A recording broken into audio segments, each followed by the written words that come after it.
dari situ kemudian sahabat belajar bahwa Islam itu tidak hanya mengekor, tidak hanya ikut-ikut saja, tetapi bagaimana Islam ini menciptakan, membuat.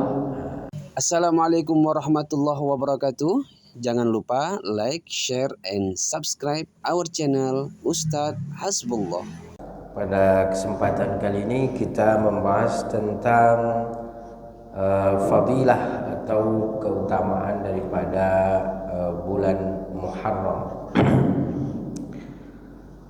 Sesuai dengan kalender kita, kalau kita perhatikan bahwa hari ini sudah masuk 29 Zulhijjah 1447 Hijriah. Ada kemungkinan bahwa besok atau malam ini sudah masuk sebagai satu Muharram. Jadi tergantung, kalau Zulhijjah 29 berarti malam ini masuk sebagai satu Muharram. Tapi kalau Zulhijjah 30, karena kalau bulan Hijriah ini jumlah bilangan bulan itu kalau tidak 29 30, ada dua. Jadi hanya variasinya dua.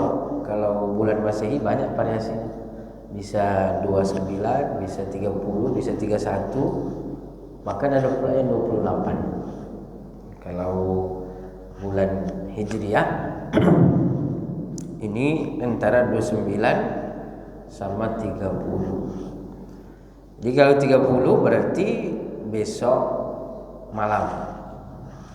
Tapi ada kemungkinan 29 berarti malam ini.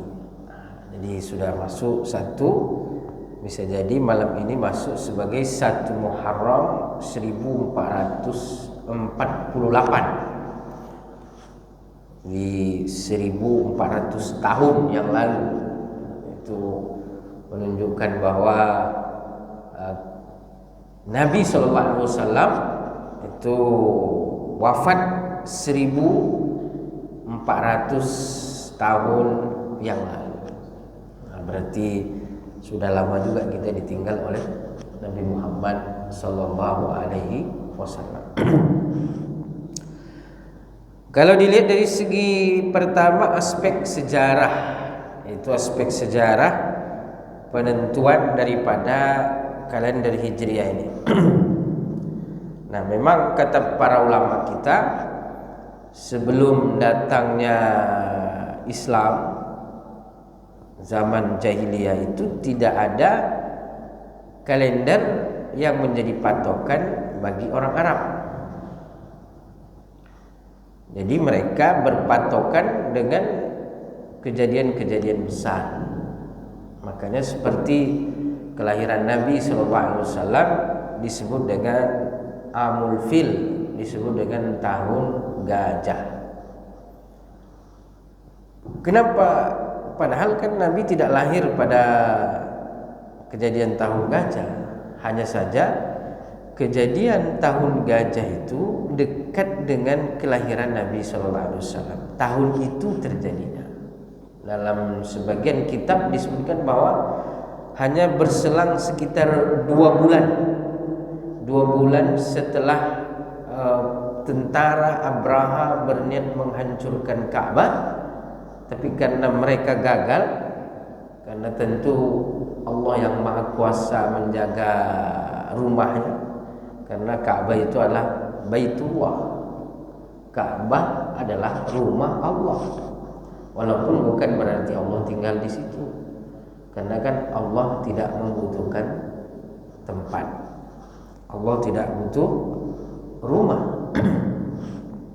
Cuman makna daripada Ka'bah itu Baitullah, Ka'bah sebagai rumah Allah, itu menunjukkan kemuliaan pada Ka'bah. Jadi tasyrifan, kata para ulama, kenapa Ka'bah disebut dengan rumah Allah? Bukan berarti Allah di sana, tetapi maknanya adalah sebagai kemuliaan bagi Ka'bah itu sendiri.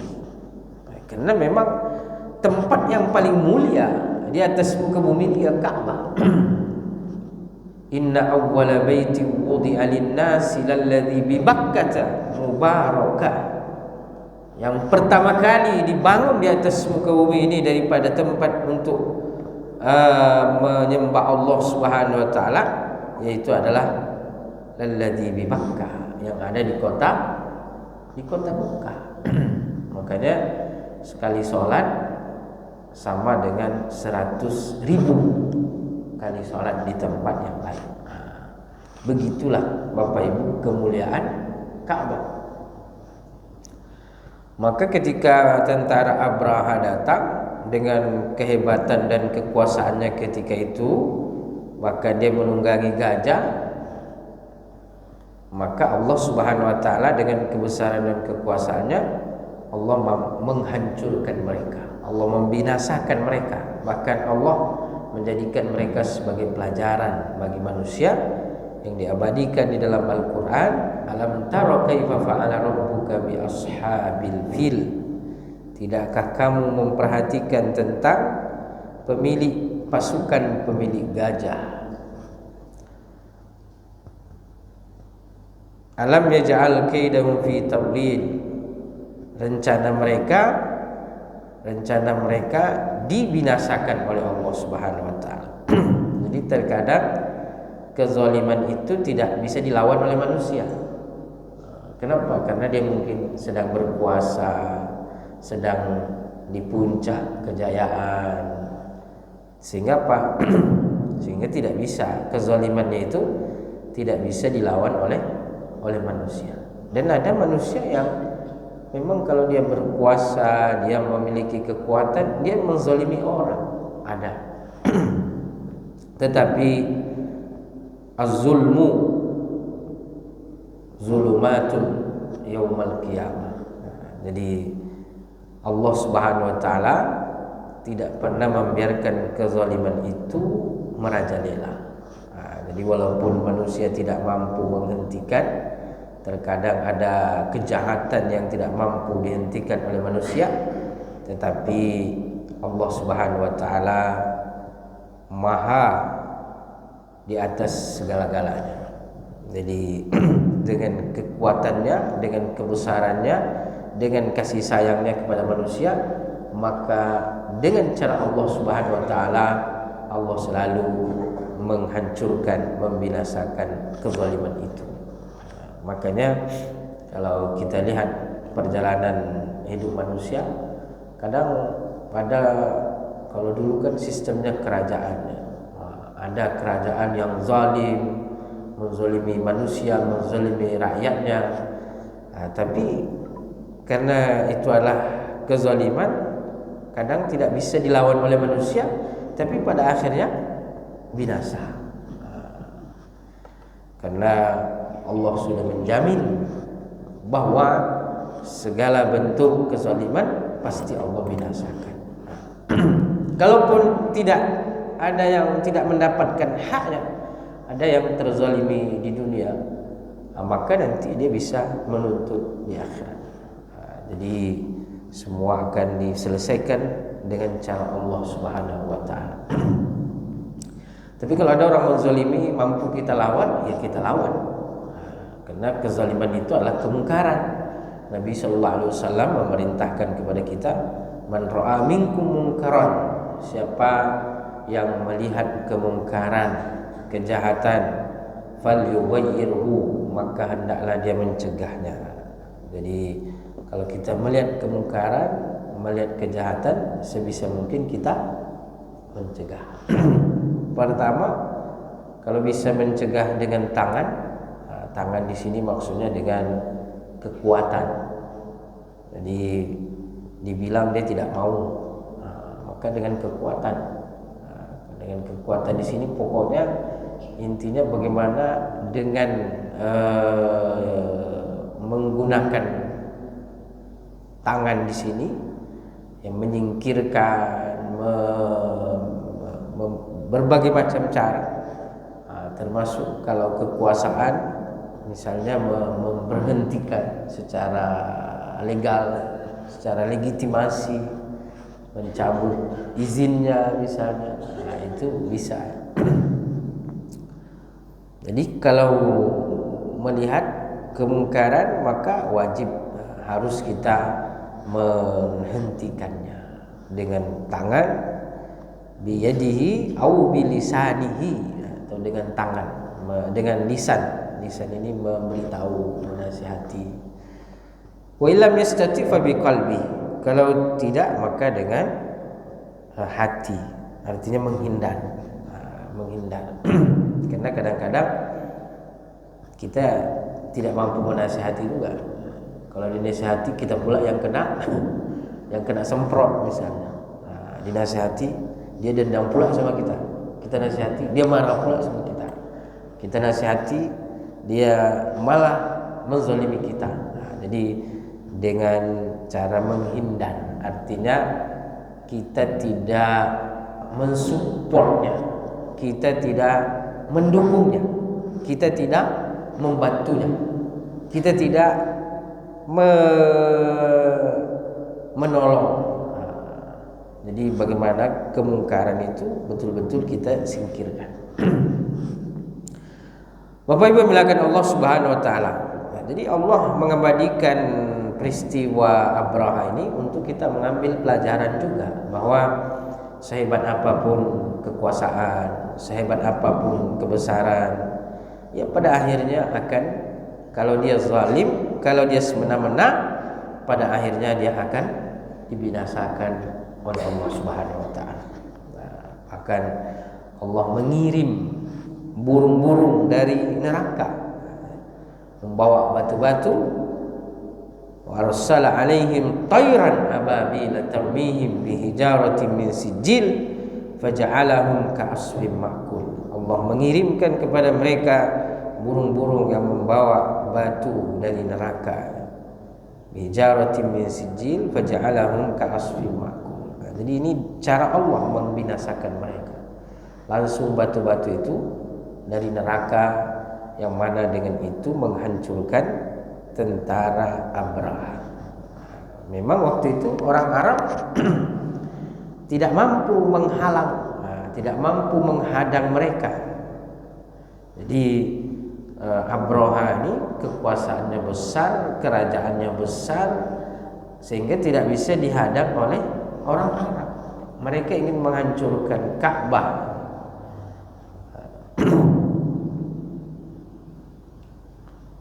Karena memang dulu saling bermusuhan, kalau tidak senang maka perangi saja.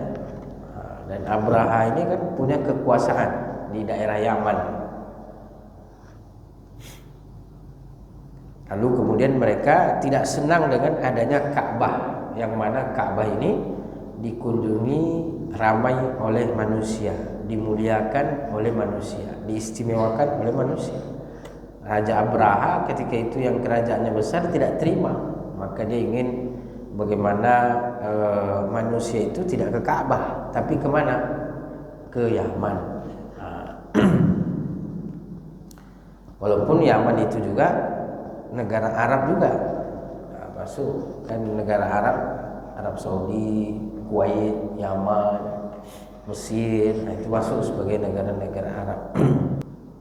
Lalu kemudian ketika Nabi Sallallahu Alaihi Wasallam hijrah dan juga belum ada patokan kalender, setelah Nabi wafat maka sahabat berkumpul, mereka rapat. Nah, kita sebaiknya juga ada kalender gitu. Nah, ini para sahabat memikirkan tentang Islam ya.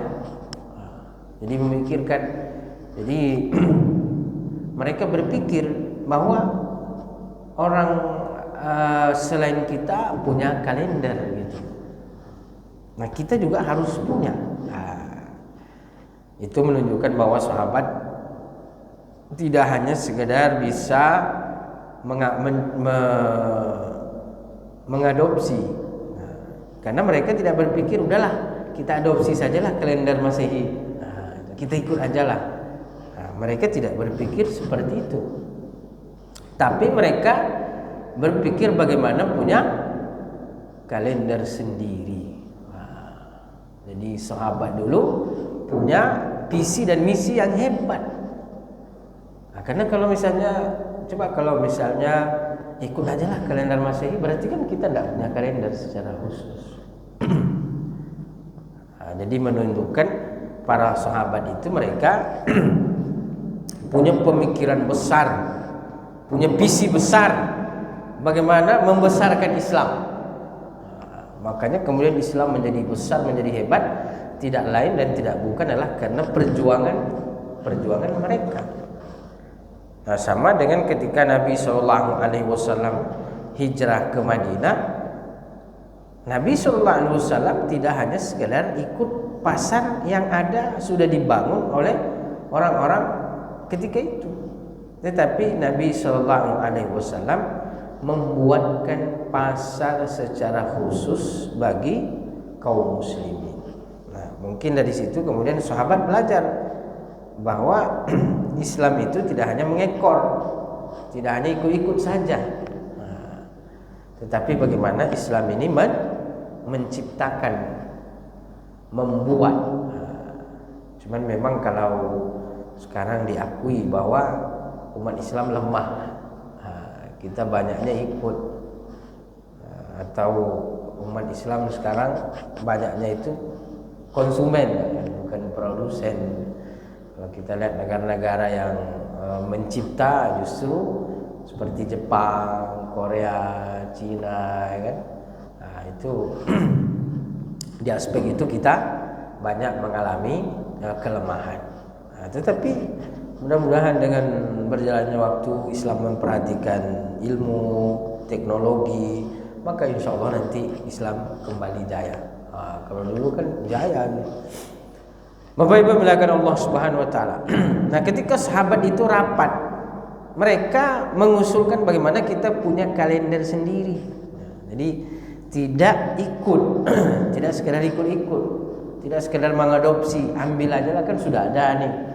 Tapi bagaimana mereka memikirkan masa yang akan datang, bagaimana generasi kita bangga dengan kalendernya sendiri. Maka diusulkanlah salah satu usulan yang diterima, yaitu menjadikan momen hijrah Nabi dari Mekah ke Madinah itu sebagai patokan tahun satu. Karena momennya hijrah maka disebut dengan 1 Hijriah. Karena momen hijrah.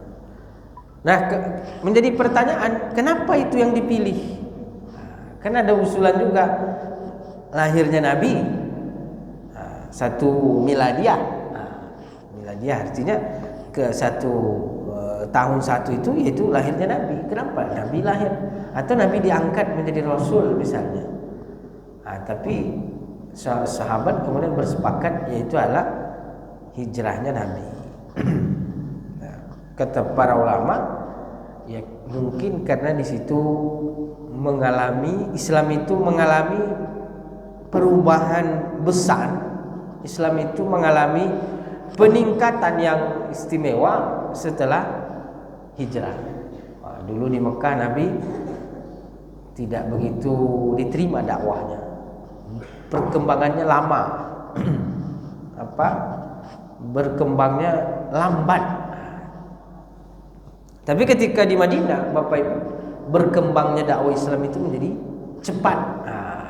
Itu menunjukkan bahwa proses hijrah ini memberikan perubahan besar. Jadi kadang-kadang kalau hidup kita tidak terlalu stagnan gitu, kayaknya payah maju, payah berkembang, mungkin hijrah juga bagus dah gitu. Jadi kalau di suatu tempat kita kurang berkembang, maka bagus bisa juga ininya solusi di antaranya adalah hijrah. Kadang-kadang di suatu tempat itu kita kadang-kadang kurang nyaman, ya kan, kurang mungkin tidak tidak sesuai dengan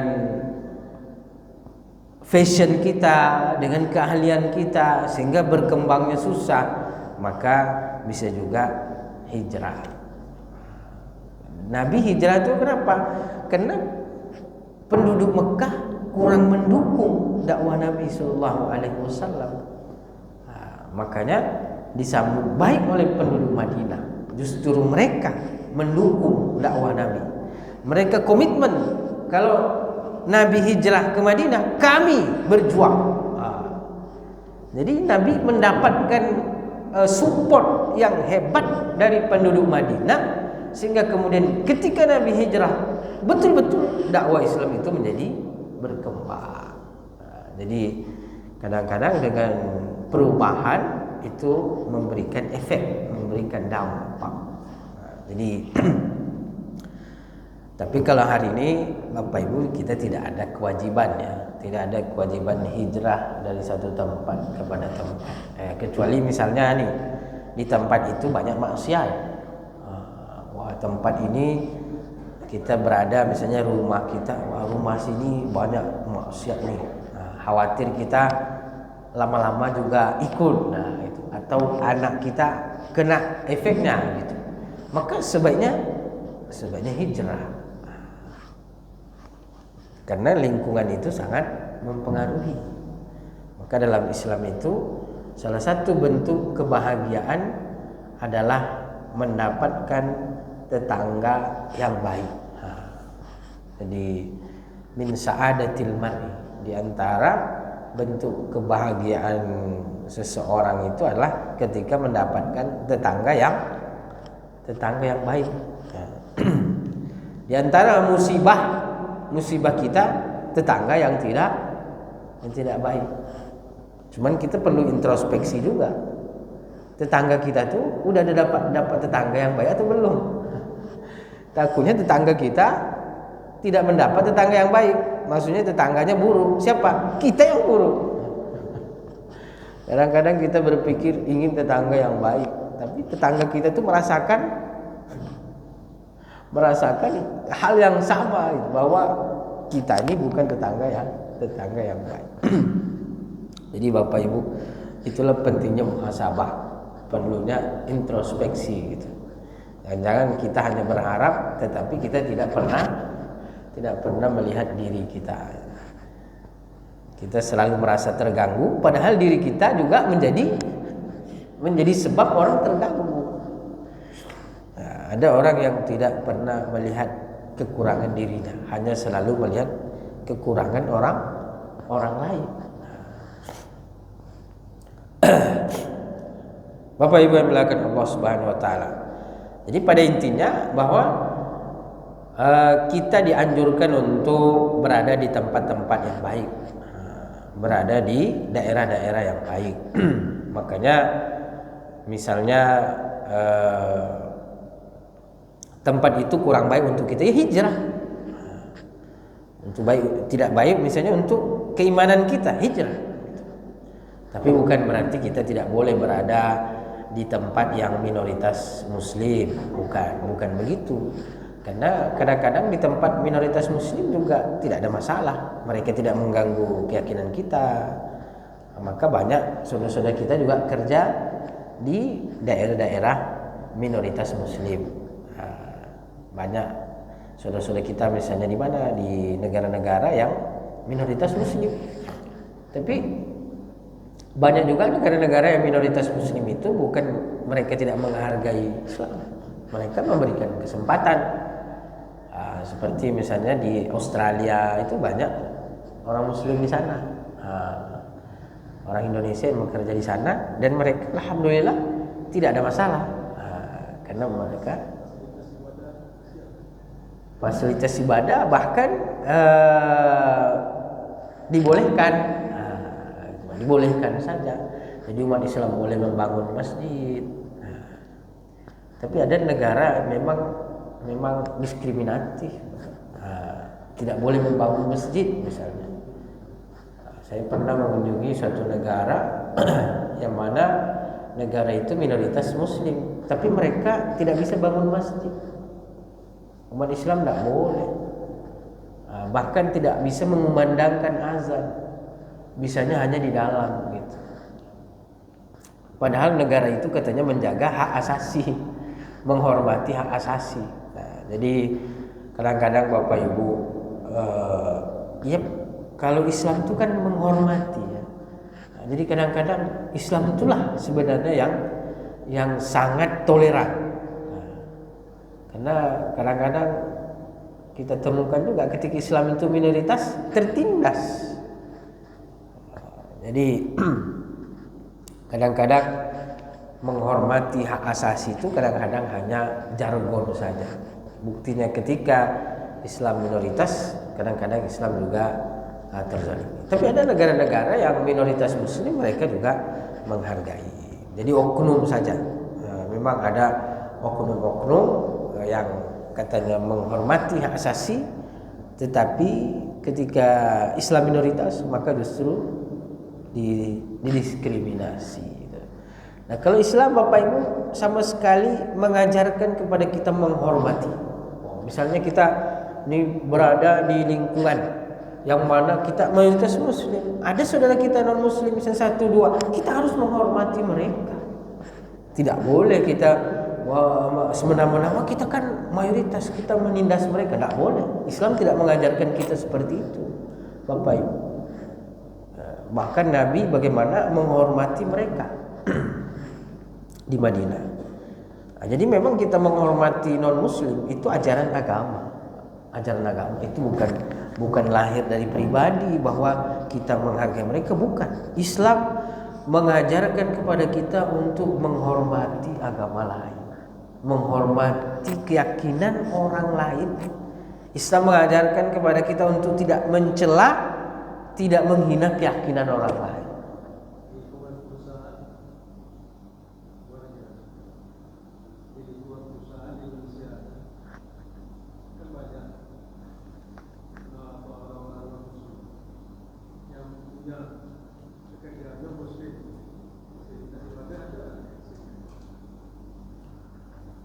Ya, itu menjadi catatan juga mestinya gitu, Pak. Nah, harusnya ketika sebuah perusahaan mempekerjakan misalnya banyak Muslim, maka memperhatikan juga gitu, memperhatikan bagaimana ibadahnya. Jadi tidak boleh waktu ibadah dilarang misalnya, apalagi misalnya berkaitan dengan simbol-simbol ibadah, tidak boleh pakai jilbab misalnya, kan itu tidak betul. Jilbab kan keyakinan, itu makanya itu tidak benar. Tapi itu kan oknum, Pak, oknum yang seperti itu tidak. Artinya kalau dia melakukan itu tidak benar dan dia melakukan pelanggaran. Nah, justru itulah yang disebut dengan tidak toleran. Jadi kita selalu dituntut untuk toleran, tetapi kadang-kadang kepada kita tidak toleran. Sering terjadi, Pak. Sering terjadi. Tapi itu kan oknum, pelakunya oknum yang tidak benar gitu. Tapi bukan berarti ketika orang melakukan kejahatan kepada kita, kita juga membalas dengan kejahatan, Pak.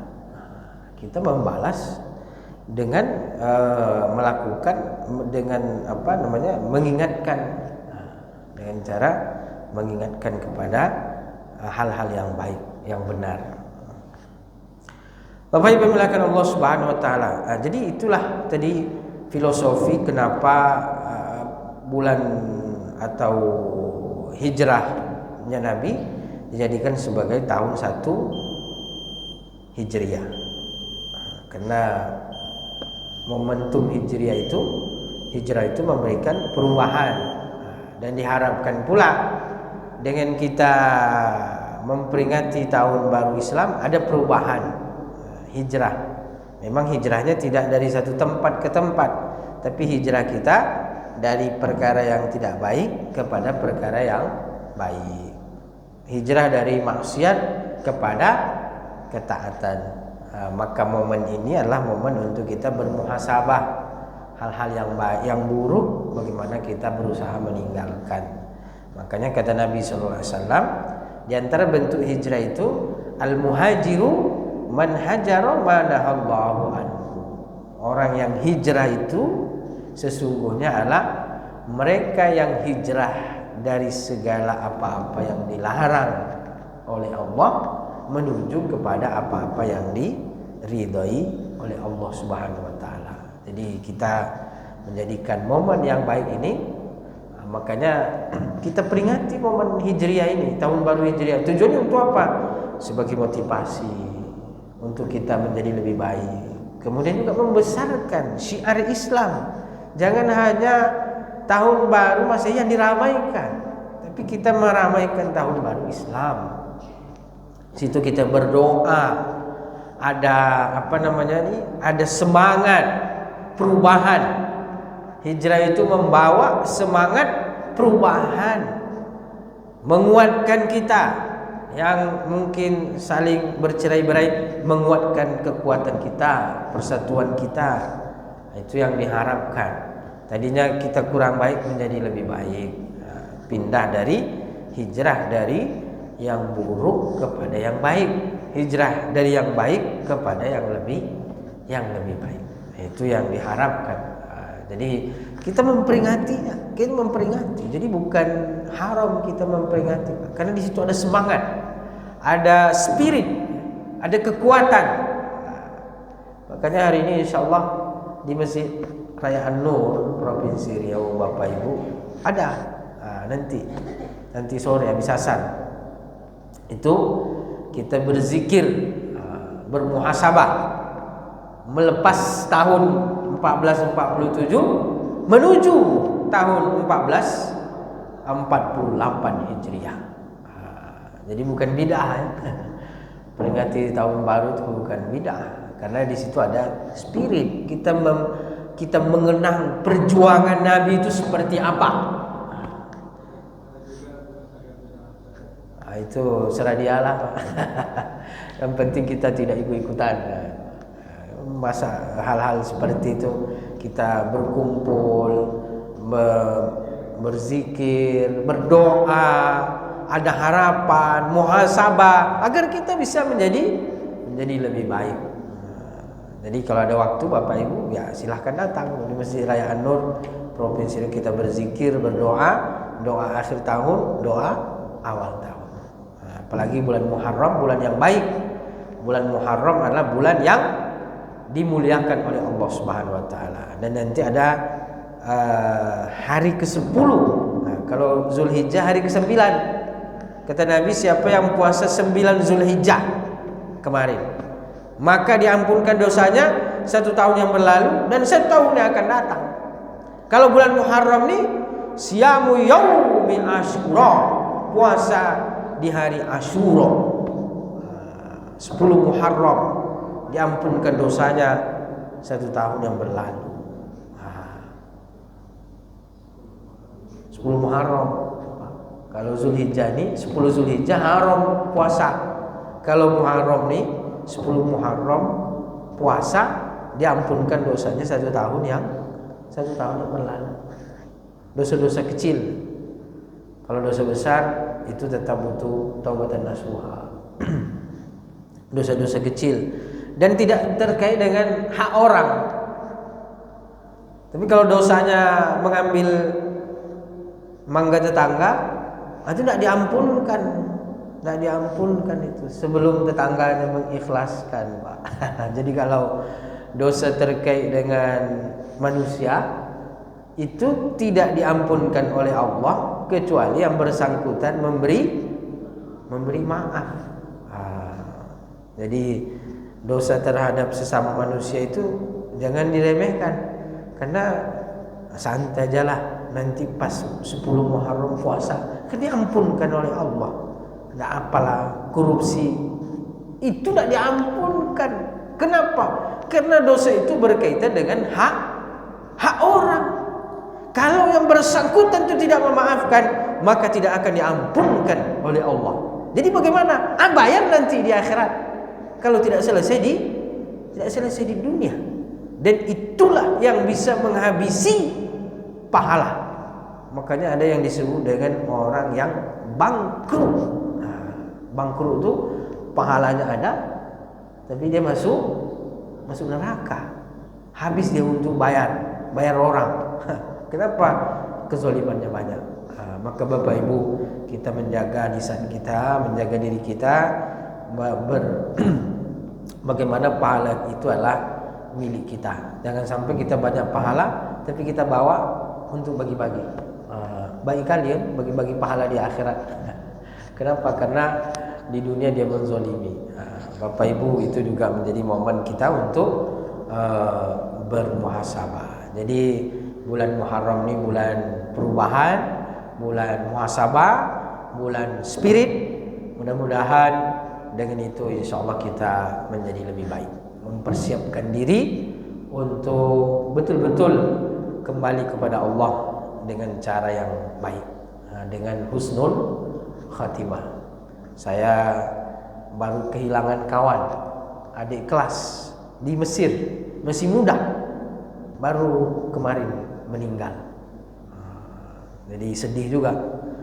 Dalam sebulan ini 2 adik kelas Ustadz di Pekanbaru, Ustadz Arzil,